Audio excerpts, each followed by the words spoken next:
எடுத்துக்கொள்ளலாம். அதுலேயும் குறிப்பாக கீரையில் பார்த்திங்கன்னா முடக்கருத்தான் கீரைன்னே ஒரு கீரை இருக்குது. அதுக்கு பேரே பார்த்திங்கன்னா முடக்கு அறுத்தான். முடக்குன்னா நம்ம உடலை வந்து முடக்கி வைக்கக்கூடிய மூட்டு வலிகளை வந்து அறுக்கக்கூடிய தன்மை உடையதுனால தான் அதுக்கு பேர் முடக்கருத்தான்ங்கிறது. அந்த முடக்கருத்தான் கீரையை வந்து நம்ம அடை மாதிரி செஞ்சு சாப்பிட்லாம். தோசையில் வந்து சின்ன சின்ன துண்டுகளாக போட்டு அதை தோசை வார்த்து சாப்பிடலாம். இந்த மாதிரி முடக்கருத்தான் கீரை வந்து நமக்கு வந்து மூட்டு வலியை போக்குறதுக்கு ரொம்ப ரொம்ப பயனுள்ள ஒரு கீரை.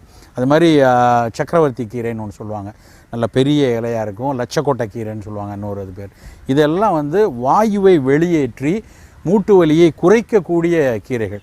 இந்த கீரைகளை அன்றாட உணவில் ஏதாவது ஒரு வகையில் சேர்த்துட்டு வரணும்.